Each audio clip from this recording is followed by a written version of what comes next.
It's time for the Hockey Writers Grindline, a weekly show covering everything Detroit Red Wings. Brought to you by our own iconic top line of Wings writers. Sit back and enjoy the grind. Welcome to the Hockey Writers Grindline. I'm your host, Patrick Brown, and we have two very special guests joining me this week because my line mates, Devin and Kyle, are both listed as day-to-day with undisclosed conflicts. So first, a good friend of the show, returning to talk some more Wings hockey, editor of Octopus Thrower, Nate Brown. Nate, thanks for coming back. How you doing? Thanks for having me. Good. And again, decided to go for another hat backwards to keep the Brown tradition alive. I like it. There's no other way to go.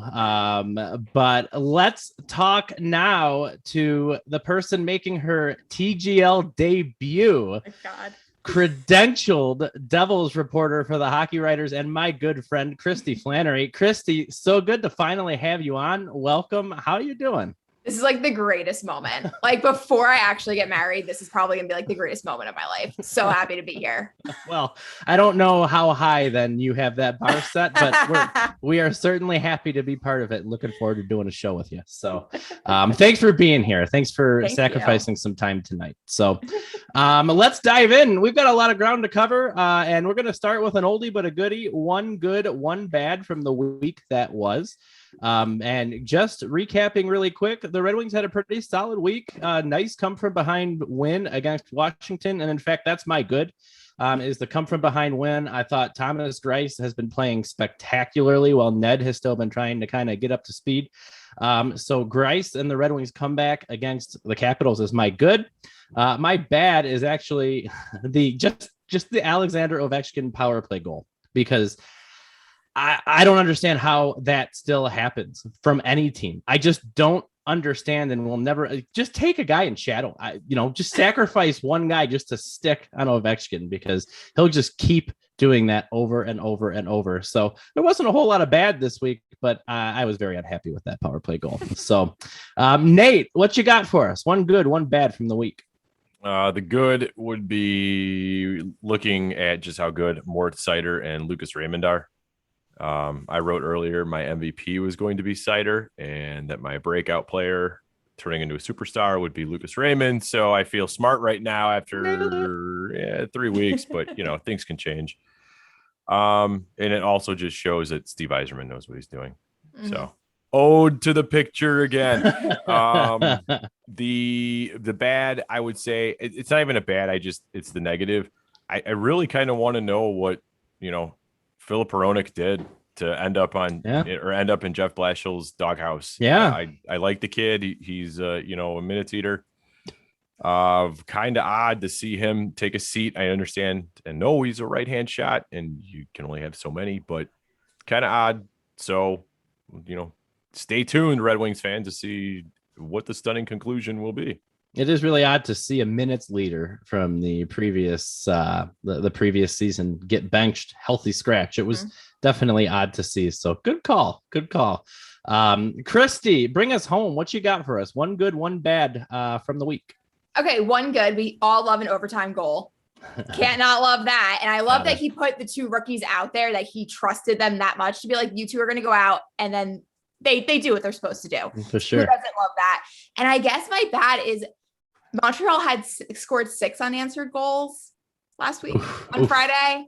No reason to bring that back up. Too soon. I'm sorry. But if we're going bad, we got to go all the way. So, well, Kristy, I hope you've enjoyed your time on TGL. It's been fun.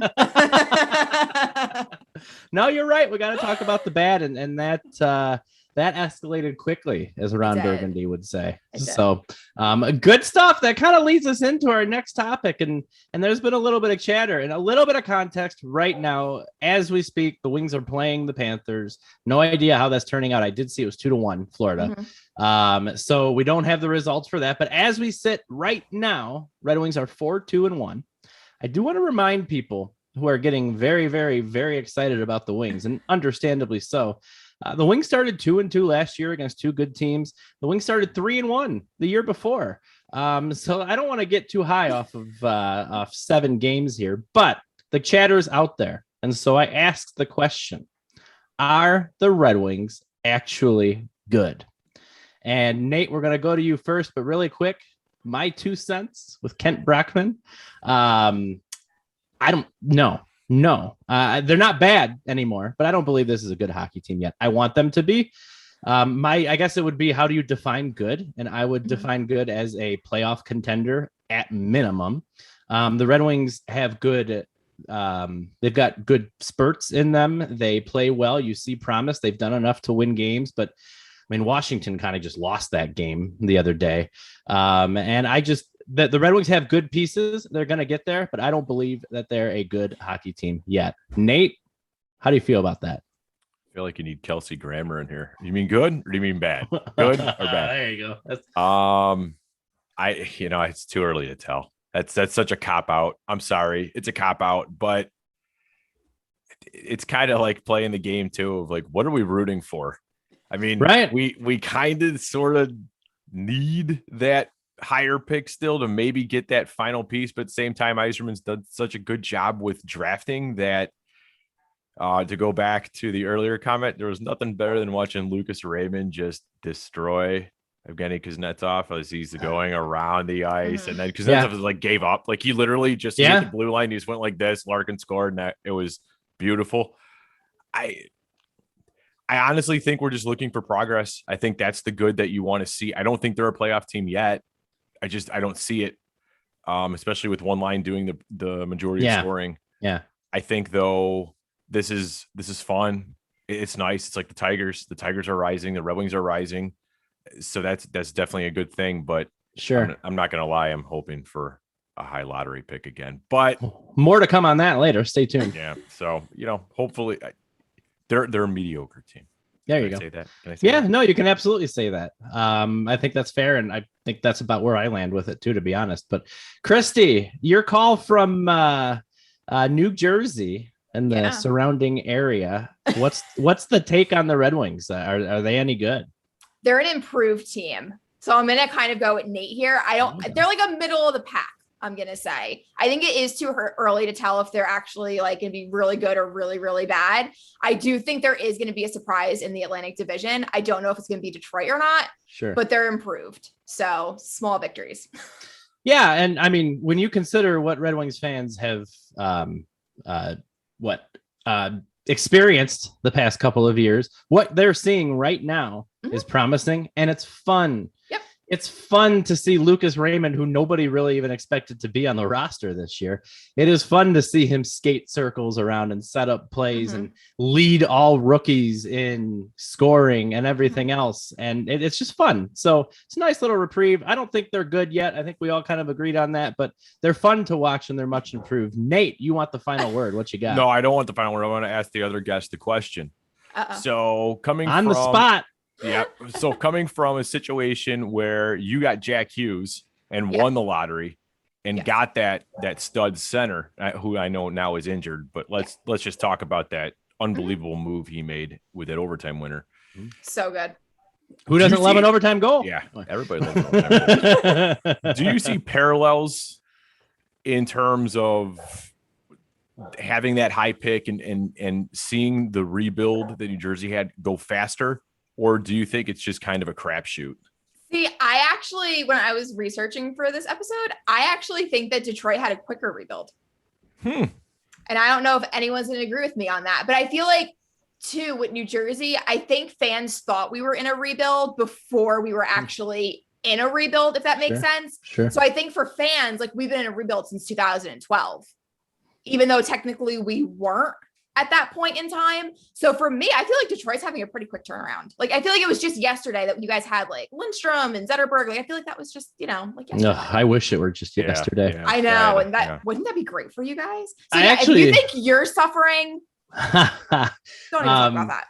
I saw Kristy, to your point too. I saw a funny comment. So Wish on ESPN Plus just released a column about how the Wings rebuild is moving forward, and one of the first lines he put in there is after a long drawn out rebuild. And actually a really funny comment on Twitter to somebody said, long and drawn out, it's been like 2.5 years. I feel like, I feel like it's kind of like you guys are kind of like LA, where it's like a quick turnaround, where there's other teams like Buffalo, Arizona, New Jersey, where it's just taking a little bit longer. It's Arizona. That's going on a 26-year rebuild right now. Let's don't forget to tune in to Howlers and Growlers on Thursdays. So I guess we've been kind of a purgatory. I think with Jersey, you guys were in at least a final in 12. I mean, it didn't go well, but we did. We made it though. That's true. Let's not forget. But it's felt for you, especially, long time. For us, purgatory, but it was more of 14 was a disappointment and quick. 15 was seven game.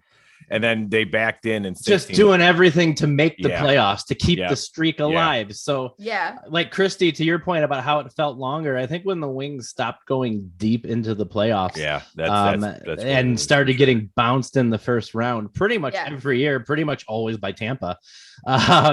It feels like it's been longer than it has. So super good perspective. Good. Look at Nate with the follow-up question. You trying to take my job? Get out of here. No, it was just there was a rebound opportunity and I slammed it home. Buried it. Buried it. That's all it is. Tried. Greasy goal. I like it. Well, our last topic before we pay a few bills here. So let's talk about Lucas Raymond and Moritz Seider, because we might have a case for those two to both potentially be eligible for the Calder, right? For those of you watching not familiar, Rookie of the Year in the NHL. And so the question is, do you think either or has a shot at winning the Calder Trophy? Because let's, again, as of taping right now, Raymond and Seider are 1 and 2 respectively among total scoring amongst all rookies in the league. Raymond's got 8 points. Seider has 6 points. Raymond leads in goals with 4. Seider leads with assists with 6. So they're not messing around, right? Do they have a shot at winning the Calder? And I'm going to give a short and sweet answer. Yeah, absolutely they do. I think Raymond probably has a better shot than Seider when it's all said and done, just because of the numbers that he may put up. I think, especially if they're similar, or Raymond just goes off, they're going to end up kind of gravitating towards that. And there's some good rookies in the league this year for sure, but I think absolutely either one of those, based on how they started the season, has a shot at winning the Calder. Nate, what say you? Could Raymond or Seider win the Calder? Yeah, absolutely. I think too, the voters are going to look at the big picture. If Seider and Raymond are the reason the Red Wings win, maybe let's say 5-7, maybe even high end 10 more games than they should, I don't think you can ignore it. Nedeljkovic. God, every time. You got it. You nailed it. There was a fumble there at the beginning. You double clutched. Yeah, I double clutched. And when I double clutch, we know bad things happen. Softball. We'll have to explain that story someday. I got you off track. That's all I was trying to do. You really did. Nailed it. And I got the game on here. I'm having all sorts of problems. Something happened because the crowd's going crazy. They did not score though. I think you have to look at the whole picture. It's kind of like Conn Smythe voting. They always kind of look at that whole picture. I would say Raymond's going to get it over Seider simply because he'll score more goals in theory. Yeah. But Seider, I think, is just that foundational piece. And I've said that for a long time. I mean, he is going to be the closest thing we get to Nick Lidstrom. Absolutely. And I think they'll play that in too. I mean, if he's playing 24, 25 minutes a night and you're putting those two out in a 3-on-3 situation in overtime, how can you not think they're gonna end up either winning the whole thing or going 1 and 2. So yeah, for sure. And I agree. I think also, to your point, it takes defensemen a little bit longer to develop, to get settled in the league. So I think in the coming years, you'll be seeing Seider's name pop up for the Norris quite a bit. But I think it takes them a little bit longer to acclimate. You don't necessarily get as much opportunity because you're paired with one. You're not out there to make plays. It's just a little bit more of a thankless job than being a forward and being able to show everything. But super good points. Totally agree. So Kristy, you got the last word on this one. Raymond and Seider, do they got a shot at the Calder? Hell yeah, they do. I think this is a no-brainer right now. And I think the fact that Montreal and Cole Caulfield are underperforming at this point, that opens up a spot for a finalist, because everyone thought Caulfield was going to be a slam dunk as a finalist. Yep. So that spot might be open. So yeah, absolutely. That's a super good point about Caulfield. I didn't bring him up, and you're right.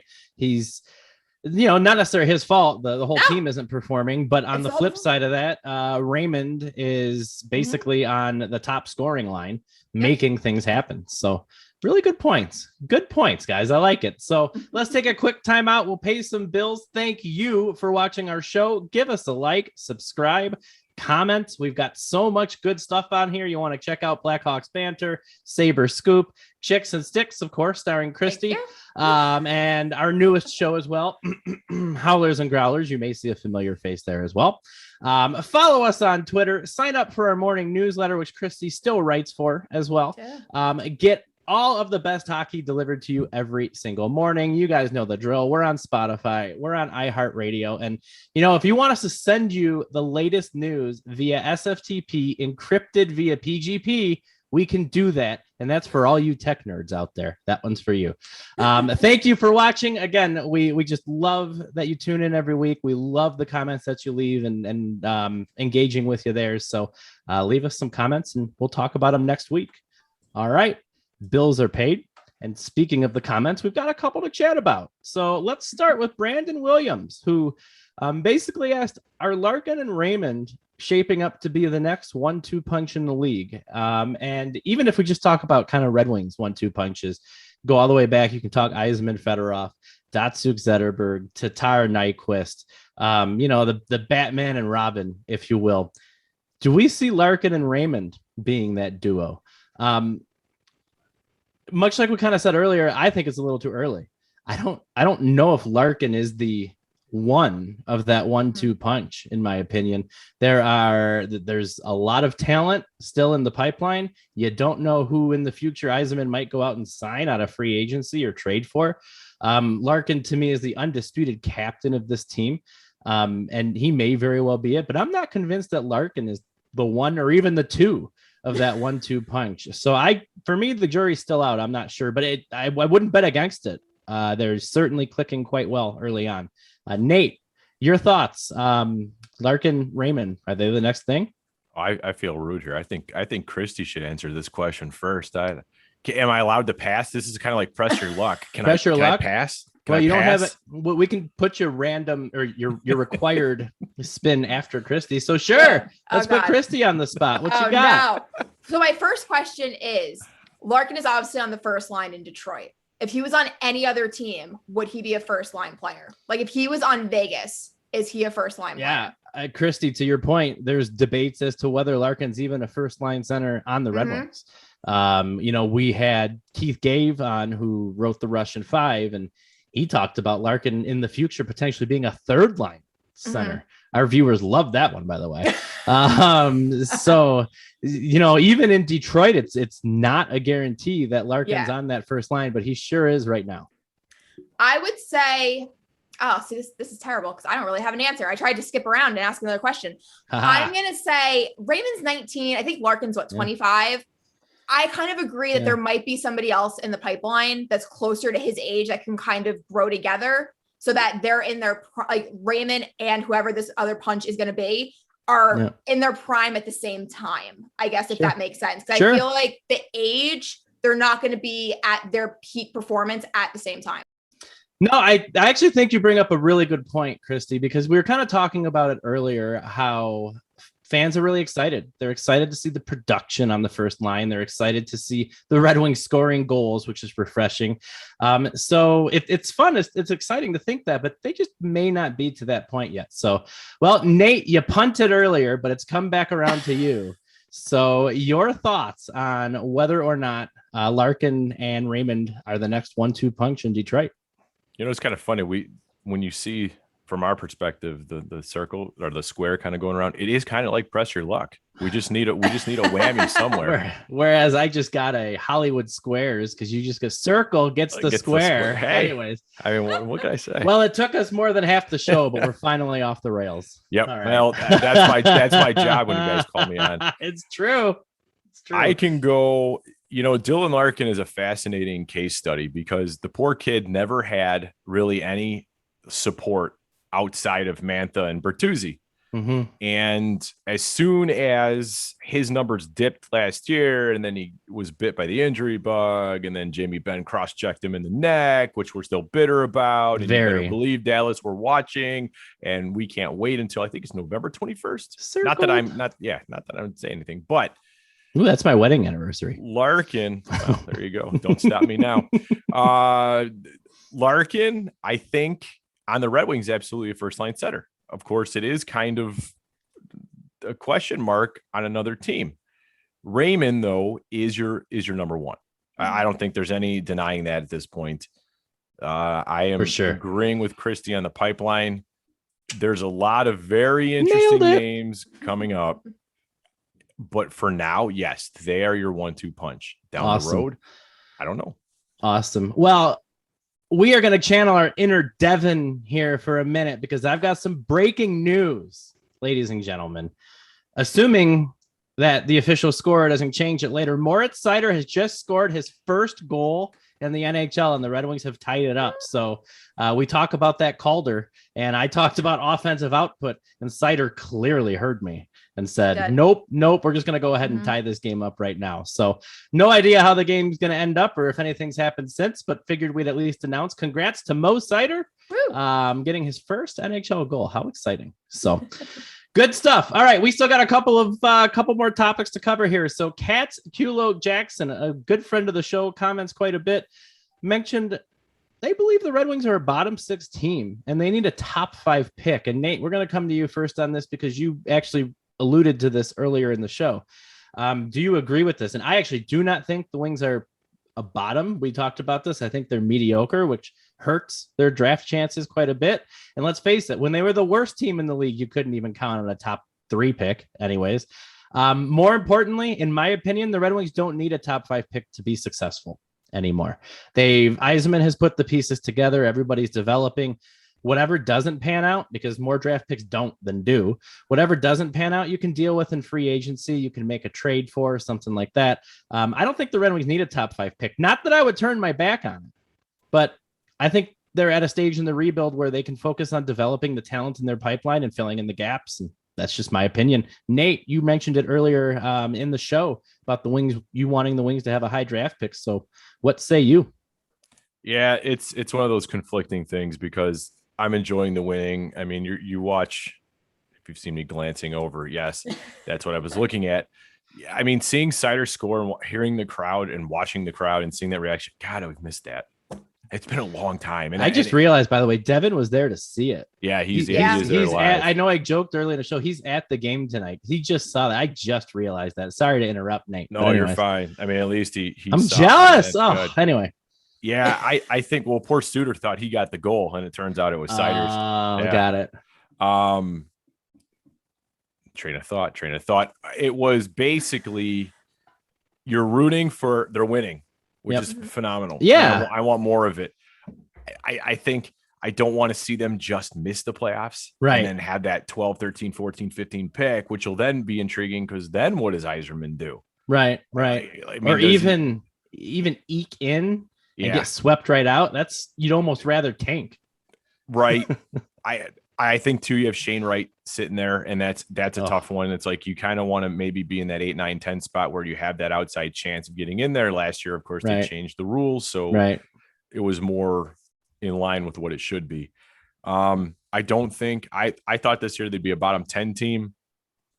This is making me think a little bit. Maybe they might be a bottom 13 team. 13. They just moved up 3 spots in the power. We have to do Nate Brown power rankings. We have to go Datsyuk. Yeah, and I look at the bottom at the top. That's not good. Not good. That's good. Good stuff. I don't know if I answered it, so hopefully we're gonna move on to Kristy at this point because now we're just mumbling. So Kristy, your thoughts, especially I'll be interested to hear. You know, you've seen a lot of hockey. You've been at the Devils games. I have. Compared to that. And the teams you've seen and what you've seen out of the Red Wings so far, where do they fall in the spectrum? And do they need a top 5 pick to continue this rebuild? They are in middle of the pack team. Like I said, I think if they get hit with injuries, then they could potentially be a bottom 5 team, but I don't see that right now. You know what? I actually don't think you need a top 5 pick. You have Yzerman. I feel like when Yzerman's your GM, you're good. Oh, Kristy, you're good. So you are welcome on this show anytime. I know. See, I made up. I made up for it, right? Didn't I? I think you're good. I have a lot of faith in Yzerman. Look what he did with Tampa. I think you're good. Absolutely. A great point. The X Factor, Stevie Y. The X Factor is a Y. How about it? All right. So good points. We've got one more topic and let's have a little fun with it because we've got something in common. And it's not just that New Jersey swept the Red Wings in 1995 and ripped my heart out. There's no reason to bring it up. None. I'm still not over it. I got grounded because of game 4 and Marty Brodeur making a save. No, we're good. Isn't it a shame when you have the best goaltender on your league? Like, Paul Coffey. Terrible. Hey, Pat, do you remember the CNN thing where we went ballistic, where they said, too bad Red Wings, and this was before the series started, and they said, New Jersey's got Brodeur, they're going to win. And we both went, this isn't going to happen because we'd finly waited for this. And then what happened? They swept right out. It was brutal. Brutal. Yeah. Now, thanks for playing. You go and you revisit that, and it was worth, if you would tell me in 1995, what the next 14 years were going to be like, it's a fair trade-off for sure. But it was rough in the moment. But I digress because that's not the only history we share here. Mm-hmm.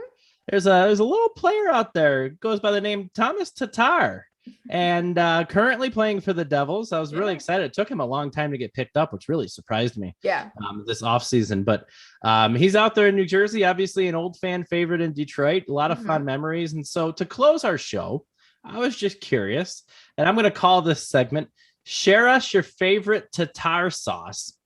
What is your favorite Tomas Tatar memory? And I'll go first really quick. It's I think this play actually ended up got voted play of the year. But it was against Dallas. So it always comes back to Dallas somehow. And he split the defense. The Dallas defenders ran into each other. And then he ended up kind of making a nice little move and burying the shot. But my favorite part about that is the GIF or GIF, however you want to say it. Yeah. That resulted from that, which basically showed him disappearing and the Dallas players hitting each other. And then he reappears and buries the goal. And that's my favorite Tomas Tatar memory. So anyways, thought we'd have a little fun with it. Kristy, we'll put you on the spot next. Okay. Your favorite Tatar memory. So he hasn't scored a goal yet in New Jersey. He has 3 assists though. But my favorite moment was at Media Day, which was my first day being a credentialed writer. All the young kids were coming in and, like media, like that's not their thing. They're 18, 19 years old. The last thing I want to do is talk to media. And then Tatar walked in and he was a gem. He was honest. He was funny. He was well-spoken. And I instantly fell in love with him. So That is honestly my greatest Tatar moment. A man of the people. He's a man of the people. I loved it. He's answering questions. It was more than yes and no. Yeah. I was going to say, Kristy, like you said it, right? There's nothing more refreshing as a reporter than when you can ask. I mean, you could ask somebody how they're doing. If you get a 5-minute answer out of that, it's gold. So so big Tatar fan over here. Love it. Love it. Nate, you get the last word on the show. Your famous Tatar memory. His first goal. It was New Year's Eve 2010. You are ridiculous. You're a freak. The only reason I can remember that is because I was supposed to have been going out on a date with who would become my wife. And I had to work a double shift. And she was not too happy with me. And I said, well, you got to give me, just to add more onto it, I said, I got to see the rest of the Wings game. Tatar scores. Yeah, I don't know why she married me sometimes. Tatar scores, and he takes his jersey, and he goes like this and then slams himself up into the glass. Immediately after he does that, I look at our parents who were watching the game with me, and I said, he will be immediately sent down because Babcock is going to hate that. And literally, I think within 2 days, he was gone. But it was amazing because that was the Red Wings there it crew. Is. Yeah, wow. No wonder you couldn't say Nedeljkovic. And for my next trick, I'm gonna have to go get speech therapy after this episode. It was the vanilla team. We don't celebrate. We put our stick in the air. We skate back, and it was kind of cool to see a guy like actually excited to score a goal in Detroit for once. But yeah, he was promptly sent down pretty soon after that. But yeah. Well, and you think about that in 2010, it had been a long time before you've seen any real sort of youth either. Yeah. So For sure. makes sense. Sure. Well, all good stuff, guys. I cannot thank you both for coming on the show, or we wouldn't have had a show this week, and always like to have a show. So thank you for joining us. You both are welcome anytime. Kristy, I hope it was everything you thought it would be. Oh, I hope. magical. And Nate, you know the drill by now, so I'm just happy you keep coming back. Thanks for continuing to come back. Having me. Thanks for You're having both me. welcome anytime. And thank you at home for joining us. Give us a like, subscribe, comment, share. We would love to hear from you. So tweet at us at THW Grindline. Shoot us a comment. We'll talk, right down below and talk about your comment next week. And we'll put it together from there. So thanks for joining us again, and we will see you next time.